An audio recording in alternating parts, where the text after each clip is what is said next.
morning, everybody! Good morning, it's JPR, and welcome back to another video. What are some of the worst moves that every Pokemon type has to offer? It's a harder question than you might think, because boy are there some stinkers. Although I will say I won't just be going for the easy, weak early game moves like Bubble or Vine Whip, because those actually fulfill their role in the single player campaign very nicely, even if they have no competitive usage. And if it weren't for those moves, so many early game Pokemon would be so much worse. And I'll also try to ignore signature moves unless there's ones that are just so bad that I have to talk about them. So without further ado, let's get into it. Starting with the normal type, can it be anything other than Splash? Although, fun fact, Niantic erroneously categorizes this as a water-type move in Pokemon Go due to its association with Magikarp, even though the Japanese name of this move is simply Hop. It has no association with water in the slightest. But this feels like a bit of a cop-out, so for the worst move that actually has an effect, this is actually a pretty tight race, as Normal is notorious for having a ton of non-functional moves dumped into it year after year. But I'd probably have to go with a classic Constrict. Constrict has the lowest base power among all damage-dealing moves, at least of ones that hit consistently, and despite this fact, this move was nerfed! As in Gen 1, Constrict had a 33% chance to lower a Pokemon's speed, and as of Gen 2, it only has a 10% chance to lower speed. Did they somehow confuse this with its much more broken Gen 1 counterpart Wrap?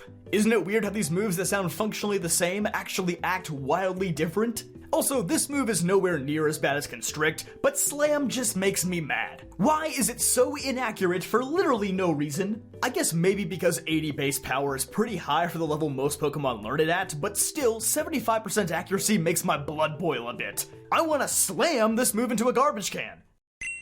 Grass likewise has a ton of really bad moves to offer, but I think it ultimately comes down to two. Ingrained from Gen 3 definitely comes to mind, as it sort of acts like the grass-type version of Aqua Ring, slightly restoring the user's HP at the end of every turn. However, it has one very costly side effect, that being that you cannot switch out if you use this attack. And seeing as how most Pokemon who learn this attack are very slow grass types who need to switch out to preserve their HP, because hey, grass types have a ton of weaknesses unfortunately. Have you ever tried keeping your lawn completely green? It's harder than you think. This move just doesn't jive well with most of the Pokemon who get it. It feels like the Pokemon equivalent of one of those prescription drug ads you see on TV where it's like, yeah, this will make you healthy, but a possible side effect is death. This move is bad in the context of both the main campaign and competitive. Because in the main campaign, you have infinite healing through potions, so is it really worth wasting a move slot on this? And switching in and out of battle is such a vital aspect of competitive play that nobody wants to be stuck with this move. Every tanky Pokemon ever is just going to run Leftovers or Citrus Berry instead.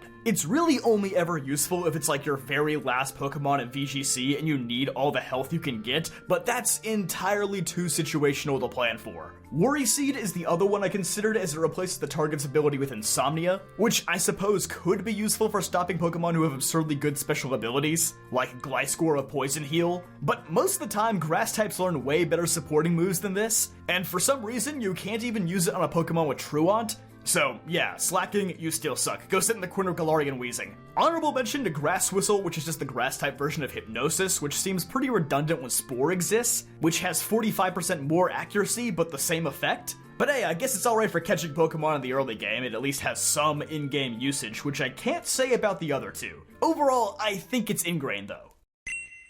Fire is the first hard type we have, as there really aren't any particularly terrible ones. On paper, it's probably just Ember because of its weak base power, but again, context matters. Ember can be incredibly useful for fulfilling its role as an early game move. Who didn't enjoy burning down Viridian Forest as a kid with it? So post-Gen 1 nerf, it's definitely Fire Spin. The bonus effect of Fire Spin preventing your opponent from switching is fantastic, but the problem is Fire Spin has to compete with every other high-damaging Fire-type move. And it only hits 85% of the time, and that's after a massive buff. It used to only hit 70% of the time all the way up through Gen 4. Inferno is also really bad due to its low accuracy, but hey, in the main campaign, you could at least use X accuracy or something to make up for it. I ain't doing all that to hit a Fire Spin though, you must be out your dang mind. For water, as far as damaging moves go, I'm pretty confident that it's Octazooka. It has a pretty nice 50% chance to lower the opponent's accuracy, but honestly, that should be a 100% chance for how bad its other stats are. At 65 power and 85% accuracy, this move surprisingly has been untouched since Gen 2. Also, all the Pokemon who can use it, those being Octillery, Graplocked, and the Kingdra family through breeding, are never going to use this move over their much better options. Octillery and Kingdra learn way better damaging water-type moves that are both powerful and more reliable, and Graplocked is just straight up not even a special attacker. He gets this move just for being an octopus, so it has even less value for him. Water Sport also goes here, as it has always seemed like an incredibly pointless attack, lowering the power of fire-type moves when water types already resist fire. Badoo is basically the only Pokemon who somewhat benefits from this attack, but even then, it would much rather run the Spore-based moves that it gets early in the game. It's hard to say genuinely which one is more useless, so let's just call it a tie. For Electric type, there's actually 3 contenders, all of them from Generation 6.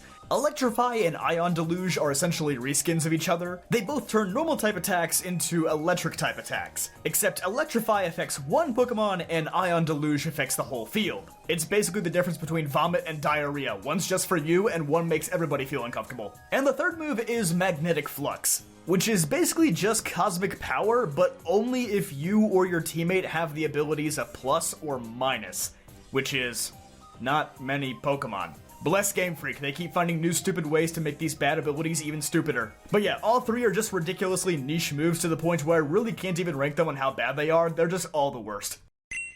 For the fighting type, I am genuinely surprised at how Submission lasted all the way until Gen 9. They at least took Rolling Kick out of its misery in Gen 8. And even that move is called Roundhouse Kick in Japanese, and that goes hard. But yeah, Submission is an 80 base power move with 80% accuracy, which already sucks even by Gen 1 standards. But it also has the drawback of doing recoil damage to the user. Even if this move had 100% accuracy, I still don't think this move would have the base power to justify the recoil damage. If they buffed this into the fighting type version of Double Edge or Flare Blitz, that would have been cool, then it would have had a niche, but it's honestly just outclassed by every other decent fighting type move. There's also Triple Kick, which is technically no longer Hitmontop's signature move, as Pheromosa also learns it, but honestly, despite how horrible this attack is, it's still more reliable than Submission, and Hitmontop at least learns it early in the game, except in Gen 2 where it gets it at level 49! The flying type, like fire, doesn't have many moves that I would consider to be that bad, but among that crowd, I would probably say that Mirror Move is the worst. I'm sure you could definitely experiment with this attack a bit, but it just copies the same attack your opponent just used, which inherently isn't great because of how unpredictable it is. Also, say if your opponent is a Charizard and they just use Flamethrower, well, then you're just using a fire move on a fire Pokemon. It ain't doing nothing. It really doesn't help that a lot of types resist themselves. It makes this move all the more risky to go for. And I just now learned while making this video that Mirror Move is a flying attack because the Japanese name is called Parrot Mimicry, which makes a lot more sense. Poison type reps another classic for its worst move, which is definitely just Smog. Smog has a 40% chance to poison the target, which does not make up for its pitiful 30 power and 70% accuracy. For only a 10% lower poison chance, Sludge does the same thing with perfect accuracy and more than double the power. In fact, in Gen 1, Smog was literally useless because Sludge actually had the same poison chance. They had to slightly nerf Sludge in Gen 2 to make Smog more worth using. But if you want to poison something, like, bro, Toxic is right there. Even Poison Sting is better with its 100% accuracy. Though I will give honorable mentions to both Venom Drench and Corrosive Gas. Both moves I completely forgot existed until making this video. Venom Drench at a glance doesn't seem that bad, as it lowers 3 of your opponent's stats at once, and then you see the fine print of the foe has to be poisoned for it to work. That is so much setup for not very much payoff. I guess this move's redeeming factor is that it could be somewhat useful in a Nuzlocke though. As for Corrosive Gas, it's the only Sword and Shield DLC move that didn't make a return in Scarlet and Violet, though oddly it's still programmed into the game so you can only use it through Metronome. It's basically just knockoff but without dealing damage. I don't think it's as bad as Smog or even Venom Drench, but it's certainly forgettable. For ground type, I think it has to be Mud Sport, which is somehow even more pointless than Water Sport. It just weakens the power of electric type moves in the field. Although, if someone uses Mud Sport with a ground type, I think you should take them to the hospital and check them for brain damage. They might have turned into Univaregion Ash Ketchum. In fairness, a few water types can use this attack as well, like Krabby, Squirtle, and Totodile, which can help them with their electric weakness. But it's so situational that it doesn't reliably fit on any Pokemon's moveset. I'll give you a bonus pick with Rototiller though, as it just raises raises the attack and special attack of all ground and grass type Pokemon on the field, so only Parasect and Cacturne can use it to buff themselves, and aside from that, it's exclusively a doubles move, and a bad one at that. Carnivine doesn't even get buffed because it floats. Can you believe this crap? Wow, we're at the halfway point already, so if you've been enjoying this video, then why not go ahead and subscribe? Most of my viewers aren't subscribed, so it would really help me out if you did, and it helps you out too, because then you never miss a new video. It's free!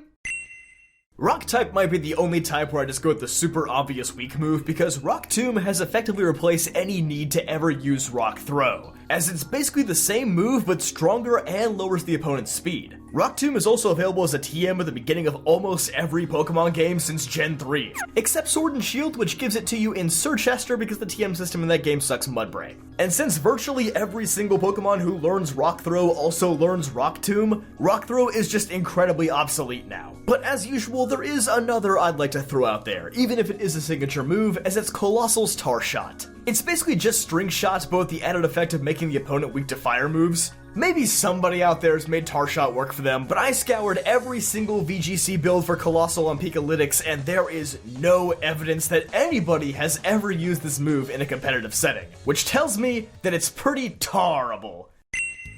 With Bug, this one is very similar to Rock, as the worst widely available move is probably Spiderweb for the same reason as Rock Throw. Its entire purpose has just been replaced with Infestation, which has the same trapping effect but does damage. And every Spiderweb Pokemon learns Infestation, so there's no reason to ever use this move over the alternative. But taking signature moves into consideration, we can't forget Vivion's signature move, Powder, which covers the opponent in, well, powder, for the remainder of that turn. If the opponent uses a Fire-type move in that same turn, instead of hitting Vivian, they will do damage equal to 25% of their total HP. I'll be honest, this could be 100% and it still wouldn't be a good move. You might be noticing a trend, but a lot of the worst moves are ones like this that only work under very weird specific circumstances, and yeah, this definitely fits the bill. Psychic type definitely has the most of these weirdly specific moves like Miracle Eye, Magic Room, Telekinesis, Imprison, Gravity, Guard Swap. And if I'm being honest, the worst of all these is probably just Kadabra and Alakazam's signature move Kinesis, but again, kind of a cop-out. So my actual pick is Synchro Noise. Yes, a move with 120 base power, because the catch is, it's a move that only works on Pokemon that are the same type you are. Which means it shares the same issue as Mirror Move, that being that most Pokemon that learn it are Psychic types, which of course resist themselves. Not to mention, Psychic types only make up 10% of the total population of Pokemon, so 90% of the time, this move is unusable. But hey, Noctowl could use this move halfway decently, there are a lot of normal and flying types, but it also learns Psychic, which is infinitely more reliable at the cost of only 30 base power. Also, Umbreon can use this move, which is hilarious because under normal circumstances, it will always fail against another dark type. Ghost also has quite a few of these weird moves. I definitely thought about putting Trick or Treat here, which adds the Ghost type to your opponent, but hey, I guess this would make them weak to your Ghost type moves at least. You will definitely never see this on the Showdown ladder, but maybe in-game it could be useful. So my pick for Ghost is Grudge, because it essentially seems like the more situational version of Spite. Spite lowers the PP of the last move your opponent used by 4, which is already quite niche in its own right, but Grudge lowers the PP of your opponent's last move to 0 only if they manage to knock you out on that same turn. Yeah, it's like bad Destiny Bond in a way. Instead of taking down that entire Pokemon with you, you just take down one of its moves. Okay, so the funny man inside of me just wants to say Hail because it's now the inferior retired version of Snowscape. And honestly, Hail teams were only ever worth using if you had a Pokemon with Snow Warning. You would almost definitely not use Hail itself. Though, if I'm being objective, Hail was probably more useful at a point in time than Mist ever was. Mist is just kind of like the inferior version of Haze, which sees much more competitive usage. Mist is supposed to block any incoming moves or abilities that drop your Pokemon's stats, but the issue is, most of the time, Mist would have to be used a turn beforehand, because most of its users are way too slow to make the move work like it should. As far as setup moves go, it's definitely in the bottom of the barrel. For the Dragon type, it's certainly Twister. Even as an early game move, this attack is terribly outclassed by Dragon Rage. Mostly because A, Dragon Rage might only do 40 damage, but that's probably more than Twister will ever do, and B, other Dragon type Pokemon are incredibly scarce in most early games, so you'd just be better off running a different coverage move than a weak Dragon one. I consider Dragon Rush for its low accuracy and how painfully outclassed it is by Dragon Claw, but there are quite a few Pokemon who learn Dragon Rush that don't get Dragon Claw. Meanwhile, Twister is almost always outclassed by Dragon Rage or another move entirely. Alright, so for Steel, the obvious answer is Gear Up, a move that once again only works with Pokemon who have the plus or minus ability.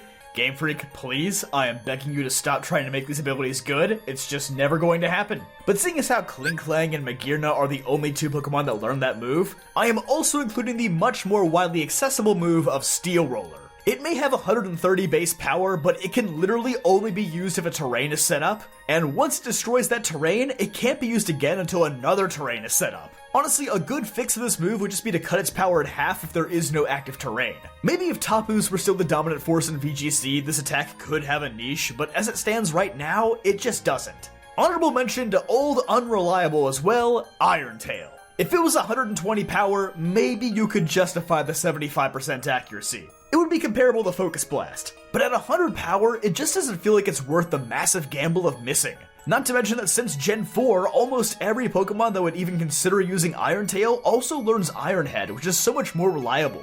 Even Ash's Pikachu, man, imagine how many more leagues this boy would have won if he dropped Iron Tail and ran Hidden Power Ice. It's not nearly as bad as Gear Up or Steel Roller, but I still feel like this move doesn't get enough crap for how bad it is. In all honesty, it's probably Snatch. If you don't know what Snatch does, I don't blame you. Snatch is an increased priority move that attempts to steal the effects of a status increasing or HP restoring move that the opponent is going to use that turn. The problem is you have to make a very hard read to make this attack work, and if you don't, then you're just going to be left wide open to an attack. There's also Quash, a move that is only usable in doubles, and it makes whichever Pokemon it selects go last in that turn. It's not a terrible move in concept, but the fact that it has no priority and gets shut down super easily by Protect or Fake Out makes this move never worth going for. I thought it would be hard to find a bad move for Fairy-type Pokemon considering that most of these bad moves are really old and Fairy is still pretty new, but surprisingly there are quite a few of them. Sweet Kiss, which was recategorized as a Fairy move, is definitely a contender, as it confuses your foe but only has 75% accuracy. And with Confusion being heavily nerfed in Gen 7, this attack really isn't worth going for. But as expected, this type also has some moves that fall into that very weird niche category. The first is Flower Shield, which is essentially the Fairy-type version of Rototiller. Man, what was with Gen 6 introducing all these pointless moves? This move boosts the defense stat of all grass-type Pokemon on the field, this time Carnivine included. And then your opponent uses Flamethrower and you realize this setup was all for nothing. And the last move is Aromatic Mist, another doubles exclusive move that raises the special defense of your ally by 1 stage. Okay, first of all, moves that can't be used in singles in any capacity are already really bad because that's almost the entire main campaign, but this one takes the cake. Raising just special defense, not even both defense stats? It's just so weirdly specific and restrictive. But as we have learned through this video, almost every type has one of these stinkers. So what's the lesson here? Well, how about Game Freak, for the love of God, please stop making moves that only work under very specific circumstances. How about that? But hey, be sure to leave a like on this video if you enjoyed, subscribe for more videos just like this one, and I'll see you guys next time.